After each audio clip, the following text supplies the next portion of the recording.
ce que je vous ai mis en astérix là, c'est très important à retenir. Connaître les différentes étapes du diagnostic positif du syndrome de Cushing et puis connaître les différentes étiologies parce que vous allez voir qu'il n'y a pas une seule pathologie, ce n'est pas une seule maladie ou un seul syndrome, il y en a plusieurs, donc il faudra savoir faire déjà la différence entre une maladie de Cushing et un syndrome de Cushing. Donc, un petit rappel anatomique, c'est juste pour vous rappeler, pour vous rafraîchir la mémoire. Donc, je sais que vous connaissez la surrénale, sa localisation et ses fonctions. Il faut savoir que les surrénales sont les deux petites glandes, vous les voyez ici, vous voyez ma flèche, donc au-dessus des deux reins. Ce sont des glandes endocrines situées à partir au niveau de la partie haute et interne, donc vous voyez ici, de la cavité abdominale.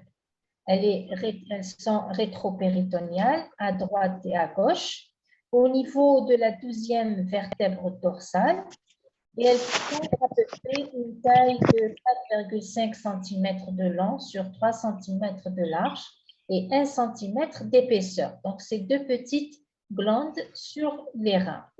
Donc, chaque surrénale, il faut savoir qu'elle est composée de deux parties. Vous savez, une partie périphérique, c'est la cortico-surrénale et la partie centrale, c'est la médullo-surrénale. Donc, ces deux parties vont former les deux glandes différentes sur le plan embryologique et physiologique. En fin de compte, la surrénale, ce n'est pas une seule glande, mais si vous voulez, il y a plusieurs glandes dans une glande. D'accord? Donc, la médullo-surrénale, la cortico-surrénale, chacune va sécréter des hormones différentes. Ce qui nous intéresse, parce qu'on va voir l'hypercorticisme, ce qui nous intéresse, c'est le cortex surrénalien qui est formé de la couche glomérulée, la fasciculée et la réticulée. La glomérulée, elle fabrique l'aldostérone. Vous connaissez tous que l'aldostérone intervient sur la rétention hydrosodée, intervient dans l'équilibre tensionnel, etc. La fasciculée qui fabrique le glucocortisol, c'est celui qui va nous intéresser, c'est le cortisol. Et la réticulée, elle fabrique les androgènes. Donc, les androgènes, quand il y a une atteinte surrénalienne, ne sont pas très affectés. Pourquoi? Parce que leur grande synthèse, si vous voulez, elle n'est pas surrénalienne. La synthèse surrénalienne est accessoire. C'est surtout gonadotrope. Donc là, c'est juste une petite coupe histologique pour le rappel anatomique. Et vous voyez, chaque sécrétion correspond à une zone, à une partie de la surrénale. Donc ça, c'est pour le côté anatomique, physiologique, si vous voulez. Et les hormones surrénaliennes sont fabriquées à partir du cholestérol. C'est le précurseur. Et ce cholestérol va subir de nombreuses modifications et métabolisme enzymatique. Et finalement, nous aurons soit l'aldostérone, soit le cortisol, soit la testostérone. Donc, vous voyez qu'il y a plusieurs hormones qui sont sécrétées déjà par la surrénale et qui sont synthétisées à partir du cholestérol. Cette synthèse de cortisol ou synthèse des hormones surrénaliennes, elle est régulée par un axe hypothalamo-hypophysaire et par les effets du système rénine-angiotensine-aldostérone. Et donc, en connaissant la régulation, les mécanismes de régulation, vous pourrez faire la différence entre une atteinte centrale et une atteinte périphérique. Donc, la sécrétion des glucocorticoïdes est contrôlée par l'axe hypothalamo-hypophysaire. Vous le voyez ici, l'hypothalamus, l'hypophyse qui vont agir sur les surrénales. L'hypothalamus va synthétiser la corticolibérine, c'est ce qu'on appelle la CRF, qui stimule la libération de la CTH, qui est un élément important par l'hypophyse. La CTH va stimuler la libération de glucocorticoïdes et à un degré moindre les minéralocorticoïdes par les surrénales. Il faut savoir que les glucocorticoïdes, tout comme les hormones thyroïdiennes, etc., exercent un rétrocontrôle négatif sur la libération de la CTH et de CRF. C'est-à-dire que lorsqu'on a un excès en cortisol, ça va freiner la CRF et la CTH. Et lorsqu'on a une insuffisance en hormones surrénaliennes, au contraire, il va y avoir une stimulation, une hypersécrétion de la CRF et de la CTH. Donc, ce qu'on appelle le feedback négatif. Par contre, la libération de l'aldostérone, elle est régulée principalement par le système rénine-angiotensine, la volémie et la kaliémie. Et donc, la sécrétion de l'aldostérone n'est pas directement liée au système hypothalamo-hypophysaire. Maintenant, il faut savoir, parce qu'on va parler de l'hypercorticisme, qui est l'augmentation de la sécrétion du cortisol dans notre organisme, qui va avoir de nombreuses conséquences, il faut savoir, et c'est très important à connaître, que la sécrétion du cortisol, vous le voyez là, la sécrétion est pulsative, c'est-à-dire elle augmente, elle diminue, elle augmente, elle diminue, et elle est surtout caractérisée par un rythme circadien. Donc, le rythme circadien du cholestérol, c'est-à-dire qu'il atteint le pic de sécrétion vers 6 heures du matin, donc 4 heures jusqu'à 8 heures du matin. Et pourquoi il faut le savoir? Parce que quand vous allez demander à un patient de faire le dosage de la cortisolémie, il faut toujours la faire le matin, parce qu'à ce moment-là, on a le maximum de sécrétion du cortisol. Ça de 1. Donc, c'est pour faire le diagnostic, pour faire le bilan. Et de 2, à visée thérapeutique. Il faut savoir, quand vous administrez vous donnez une corticothérapie à un patient, il faut toujours respecter le cycle circadien. C'est pour ça que ce traitement est donné le matin et il n'est jamais pris exceptionnellement le soir. Donc, justement, c'est pour, si vous voulez, respecter le rythme circadien du cholestérol.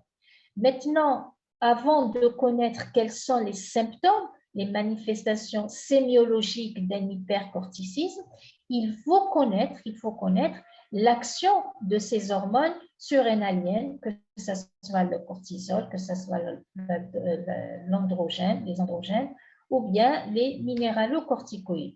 Si vous connaissez l'impact et les effets, donc vous saurez vous pourrez déduire les manifestations cliniques et sémiologiques. D'abord, on va voir l'action du cortisol. Donc, parmi les actions du cortisol, il a un effet hyperglycémiant. D'ailleurs, vous savez que dans l'organisme, on a une seule hormone qui fait baisser la glycémie, c'est l'insuline. Par contre, on a en contrepartie plusieurs hormones qui vont augmenter la glycémie. Entre autres, le cortisol. Et vous avez l'adrénaline, vous avez la TSH, vous avez le growth hormone, etc. Donc, le cortisol, il a un effet hyperglycémiant. Le cortisol a un effet catabolisant. Donc, il accélère le catabolisme protidique, donc la dégradation, etc. C'est pour ça qu'on a une fente musculaire dans l'hypercorticisme. Il a une action sur le métabolisme lipidique, d'accord, et il a une action hydroélectrolytique. À faible dose, il donne une diurèse sodée. À forte dose, il a un effet minéralocorticoïde avec rétention hydrosodée. Et puis, vous savez que les corticoïdes sont donnés lorsqu'on a une maladie auto-immune, lorsqu'on a une douleur, lorsqu'on a une inflammation, lorsqu'on veut diminuer ou supprimer l'activité immunologique ou immunitaire de l'organisme, etc. Donc, il a un effet anti-inflammatoire, un effet ou immunosuppresseur et il a un effet anti-allergique. Donc, vous voyez, c'est pour ça, dans toutes les spécialités, quelle que soit la pathologie, le plus souvent, on a recours à une corticothérapie. Et justement, vous allez voir tout à l'heure que parmi les causes des syndromes de Cushing, c'est la prise de corticoïdes à forte dose sans respect ou sans respecter un régime hyposodé, hyperprotidique, etc. Donc, c'est pour ça, quand vous donnez une corticothérapie, il faut faire attention, il faut donner des conseils à votre patient. L'action des androgènes, donc la surrénale, elle a des effets sur le développement des organes génitaux, les caractères sexuels secondaires, la musculature, la pilosité. Ils ont un effet anabolisant protéique, etc. Et une action minéralocorticoïde, il faut savoir que cette action se situe au niveau du rein. Donc, vous savez que l'aldostérone agit essentiellement au niveau du rein. Il va entraîner une rétention sautée, une fuite de potassium, etc. Donc là, ce sont les effets biologiques des hormones sécrétées par la surrénale. Maintenant, cette surrénale à l'état physiologique, c'est bien, elle a plusieurs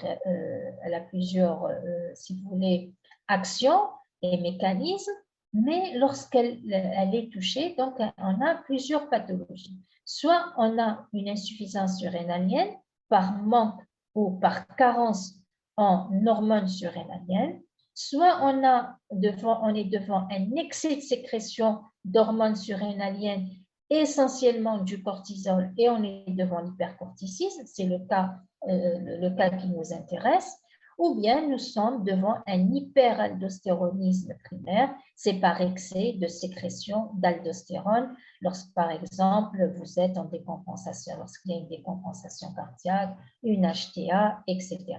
Ce que nous allons voir ensemble, c'est l'hypercorticisme. Par définition, c'est quoi? C'est une hyperproduction d'hormones glucocorticoïdes par les glandes surrénales. Et donc, elle sera responsable d'un hypercorticisme, ce qu'on appelle le syndrome de Cushing. Et là, il y a deux groupes. Il faut faire la différence entre la maladie de Cushing et le syndrome de Cushing. Dans l'hypercorticisme, vous avez deux éléments à connaître. Ce qui est propre à la surrénale et ce qui est propre à l'axe hypothalamo-hypophysaire. Et c'est par rapport à ça, à la localisation de l'atteinte, qu'on va dire soit on est devant le syndrome, soit on est devant la maladie. Je m'explique. Regardez, la maladie de Cushing, elle est d'origine centrale, c'est-à-dire que le problème est haut, c'est l'hypophyse et c'est l'hypothalamus. On parle de maladie de Cushing. Et souvent, elle est liée à un adénome corticotrope sécrétant de la CTH de l'antéhypophyse dans 80% des cas. Donc, maladie de Cushing, c'est l'atteinte haute, c'est l'atteinte hypothalamo-hypophysaire. Le syndrome de Cushing, c'est l'atteinte périphérique, ça veut dire c'est l'atteinte des glandes surrénaliennes qui vont entraîner cet hypercorticisme, soit par hyperplasie, soit par adénome surrénalien, ou corticosurrénalome, etc. Il faut savoir qu'il y a des signes cardinaux de cet hypercorticisme. Regardez, un changement progressif de la morphologie. Vous savez qu'en endocrino, l'examen est fait à l'inspection. Déjà, si vous êtes clinicien, si vous connaissez certains morphotypes, vous pouvez poser le diagnostic avant même de demander des examens paracliniques, un bilan hormonal, etc. Donc, dans l'hypercorticisme, vous avez le changement progressif de la morphologie, vous avez l'hypertension artérielle, le diabète, on avait dit que le cortisol augmentait la glycémie, ça a augmenté le métabolisme phosphocalcique et donc vous aurez une ostéoporose. Et puis vous avez des signes secondaires, des troubles psychiques, des troubles sexuels, etc. Mais essentiellement, retenez le changement progressif de la morphologie. On va voir c'est quoi? L'hypertension, le diabète et l'ostéoporose. C'est pour cela, le message que je vous fais passer, que je dois vous faire passer, c'est que devant toute hypertension artérielle, un diabète, chez un sujet jeune, il faut penser à un syndrome de Cushing, surtout si vous avez le morphotype, si vous avez d'autres éléments qu'on va voir ensemble. D'abord, quelles sont les modifications morphologiques? Il faut savoir ces modifications, elles ont des caractéristiques. D'abord, elles sont progressives et souvent, il faut demander des photos aux patients datant d'une année, de 2 ans, de 5 ans, de 10 ans, etc. Et vous allez remarquer la modification morphologique progressive. Elle n'est pas toujours marquée par le même malade, remarquée par les malades. Les photos antérieures, elles précisent mieux les différences. Voilà, c'est ce que je viens de vous dire.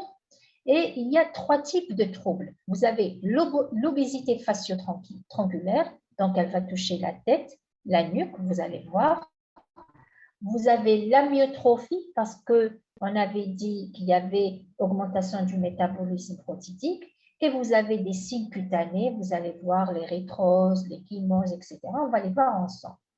Concernant l'obésité facio-tronculaire, c'est quoi? C'est une prise pondérale, c'est le symptôme le plus fréquent. Vous savez, si vous voyez un patient qui a un faciès cushingoïde, si vous le voyez une fois, vous n'allez jamais l'oublier. Une fois vous êtes devant un patient avec un hypercorticisme, vous saurez que le patient est atteint d'un syndrome de Cushing ou de maladie de Cushing. L'obésité facio-tronculaire survient en l'absence de modification des habitudes alimentaires et est peu sensible à la restriction calorique. La patiente ou le patient va vous dire « j'ai pris du poids, mais je n'ai pas modifié mes habitudes alimentaires, il n'y a pas un excès de consommation et malgré que j'ai observé un régime strict, je n'arrive pas à perdre du poids. » Donc ça, pensez à l'hypercorticisme, c'est endocrinien. Ensuite, cette obésité facio-triangulaire, elle est liée à quoi? En réalité, ce n'est pas une obésité, c'est une redistribution des graisses. Au lieu que ces graisses se situent au niveau des ceintures, etc., il va y avoir une redistribution vers le haut. Donc, c'est l'accumulation des graisses à une topographie facio-triangulaire caractéristique. Donc, vous avez le visage qui devient arrondi, bouffi, il ressemble un petit peu à l'hypothyroïdie, avec un comblement des creux susclaviculaires et surtout au niveau de la nuque, donc vous l'examinez au niveau de la nuque, vous avez une bosse, d'accord? Et cette bosse, elle va donner, c'est ce qu'on appelle la bosse de bison. Donc, c'est le buffalo neck. Donc, c'est très caractéristique. Cette répartition singulière des graisses contraste, c'est très important. Regardez, en haut, on a une obésité, mais en bas, au niveau des membres inférieurs, paradoxalement, nous avons une amyotrophie. Donc, vous avez une amyotrophie des ceintures. Il s'agit surtout d'une répartition anormale de la graisse. Les modifications, on avait dit l'obésité facio-tronculaire, l'amyotrophie qui va prédominer au niveau des ceintures, avec une fatigabilité lors de la montée d'escalier, donc c'est une atteinte, une asthénie musculaire, une myasthénie, recherchée surtout par la palpation du quadriceps et la manœuvre du tabouret. Je ne sais pas si vous connaissez la manœuvre du tabouret, mais c'est que vous demandez à votre patient de s'accroupir et de se relever sans appui. Là, il ne pourra pas se relever sans appui. On parle de signe du tabouret positif. Maintenant, quelles sont les manifestations cutanées? Une peau et un visage érythrosiques, donc vous avez des joues qui sont rouges, une atrophie cutanée, donc la peau qui devient luisante, fine, etc. Chez la femme, on a un hirsutisme, donc c'est une hyperpilosité, d'accord? C'est une hyperpilosité avec l'aspect d'acné, avec une peau qui est grasse, une fragilité cutanéo-capillaire, et là, vous aurez des ecchymoses, vous aurez un retard de la cicatrisation Et l'élément caractéristique, je vous en ai parlé au tout début du cours, c'est les vergetures. Les vergetures cutanées sont très caractéristiques. C'est différent, elles sont différentes des vergetures, par exemple, de la femme enceinte. Donc, c'est des stries au niveau abdominal, blanchâtre, etc. Mais au cours du Cushing, c'est des vergetures qui sont larges, qui sont pourpres, elles sont rougeâtres foncées, elles sont pourpres, de disposition horizontale sur les flancs, la racine des membres, vous allez les trouver au niveau des membres supérieurs, les membres inférieurs, au niveau de l'abdomen, au niveau du dos, etc. Et elles sont différentes des vergetures blanchâtres qui apparaissent lors de la grossesse ou lors d'une prise rapide de poids. Les autres manifestations, donc là, c'était les signes cardinaux de l'hypercorticisme, c'était les signes morphologiques, c'est très important. Les autres manifestations, vous pouvez trouver une hypertension artérielle, vous pouvez trouver un diabète sucré, une ostéoporose caractérisée par des douleurs vertébrales, des fractures spontanées, une notion d'aménorrhée, et puis vous avez une atteinte neuropsychologique, parfois une dépression. Un patient qui est suivi en psychiatrie pour dépression, pensez à rechercher un état d'hypercorticisme. Regardez, là, je vous ai mis une iconographie. Là, regardez, en bas, c'est les vergetures. Avec cette obésité abdominale, des vergetures horizontales, pourpres, larges, profondes, avec la déséquimose. Ces vergetures, contrairement aux vergetures qu'on voit au cours de la prise de poids ou bien de la grossesse qui se localise juste au niveau de l'abdomen, là, vous les voyez ici. Je ne sais pas si vous voyez ma flèche. Vous les voyez ici, regardez, au niveau des bras, au niveau du thorax. Regardez le faciès, bouffi, arrondi, avec une érythrose des pommettes. Et là aussi, regardez l'acné, l'obésité, l'hyperursitisme. Tout ça, ce sont des signes évocateurs. Donc, vous voyez, en regardant la patiente, vous êtes à 99% que vous êtes devant un état d'hypercorticisme. Ensuite, il faudra dire, est-ce que c'est un hypercorticisme d'origine centrale ou bien c'est un hypercorticisme d'origine périphérique par atteinte surrénalienne. D'accord? Donc, nous allons voir maintenant comment faire le diagnostic. Ça ne passe pas. Le diagnostic, là, toujours une iconographie. Regardez, là, regardez, voilà. C'est le buffalonec de profil, de face. Vous avez la bosse de bison. Elle est là, c'est une redistribution des graisses. Là, c'est un enfant, regardez l'évolution dans le temps avec les photos. Là, un enfant avant l'installation de l'hypercorticisme. Et là, c'est le même enfant avec un état d'hypercorticisme. Et là, ça résume toutes les manifestations cliniques de l'hypercorticisme. Maintenant, comment vous allez faire, vu le module de sémiologie, normalement, on s'arrête aux données cliniques sémiologiques. Mais on ne peut pas parler de la sémiologie sans vous donner des notions, comment faire justement le diagnostic succinctement, parce que tout ça, vous allez le revoir quand vous ferez votre module d'endocrinologie. Donc, vous avez des examens paracliniques, des examens directs et des examens indirects. Parmi les examens indirects, vous avez la formule numération sanguine. Donc, vous trouverez une polyglobulie avec augmentation de l'hémoglobine glyquée. Et d'ailleurs, c'est ce qui donne cette érythrose des pommettes, ce faciès rouge des pommettes. Vous pouvez trouver une thrombocytose, cette thrombocytose qui peut être en rapport avec des thromboses, etc., une hyperleucocytose. Vous avez un diabète secondaire, ce n'est pas un diabète sucré de type 1, de type 2, mais il est secondaire à un état d'hypercorticisme.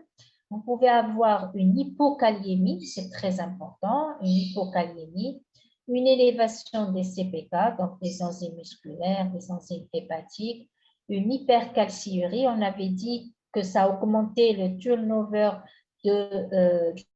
mécanisme phosphocalcique et donner de l'ostéoporose, donner des fractures vertébrales. Et si vous faites un bilan, vous avez une hypercalciurie.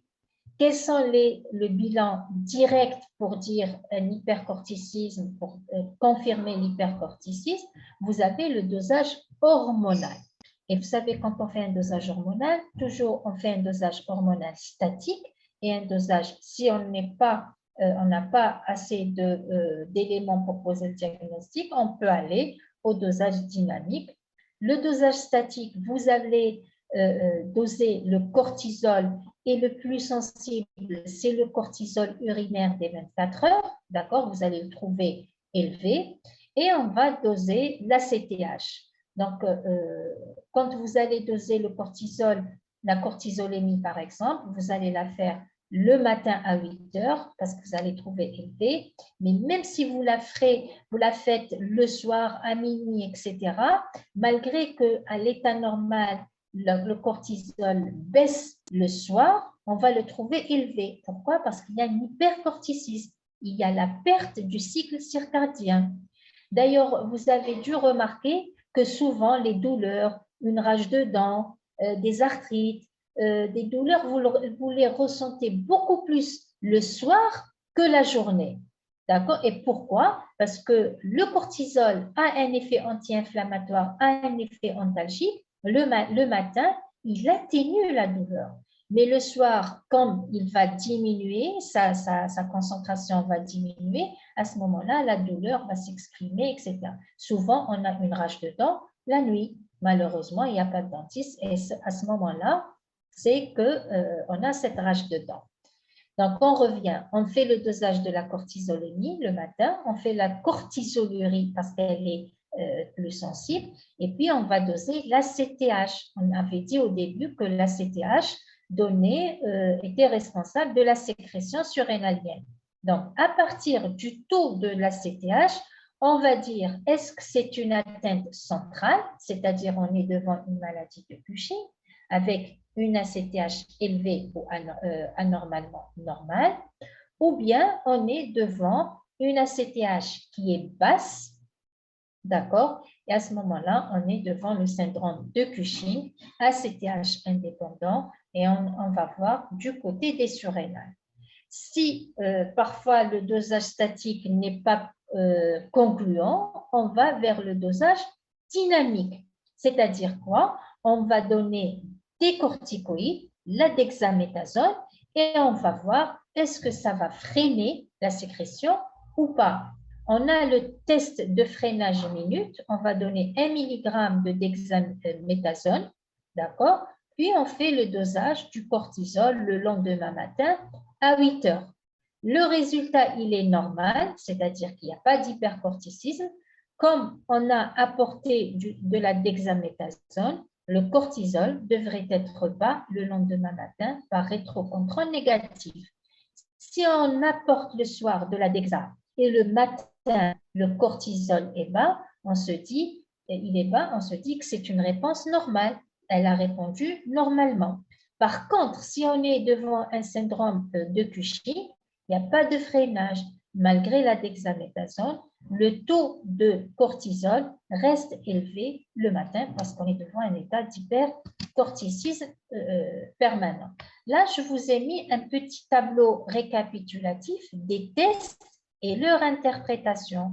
Regardez, une cortisolurie, c'est-à-dire le cortisol libre, le cortisol libre urinaire, avec la mesure de la créatinurie, s'il est inférieur à 30 microgrammes 24 heures, oui, ça élimine le Cushing.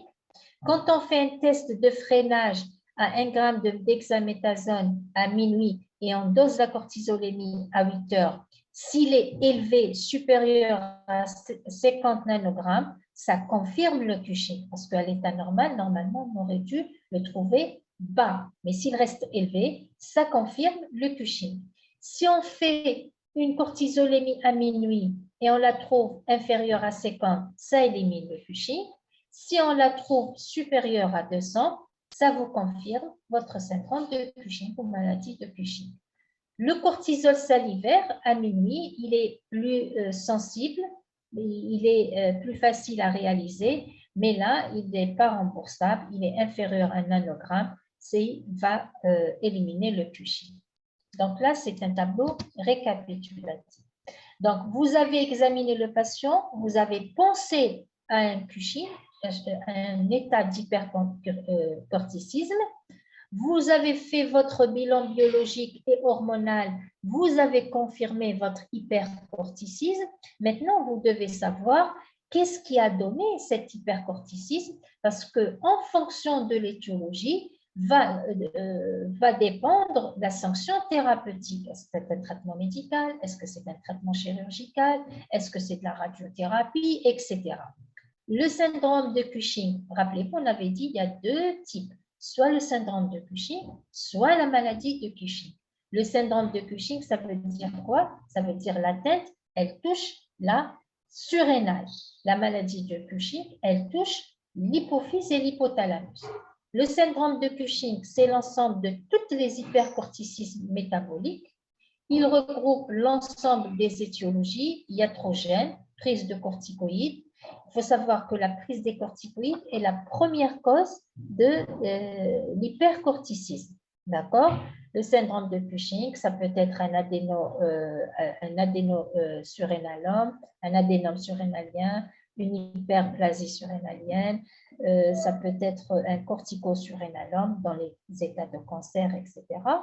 Et dans l'adénome hypophysaire, la maladie de Cushing, on a une prolifération des cellules qui vont sécréter la CTH et donc elles vont entraîner une perte du freinage par le cortisol. Il y a beaucoup de cellules, quel que soit le taux de cortisol, on n'arrive pas à freiner la sécrétion de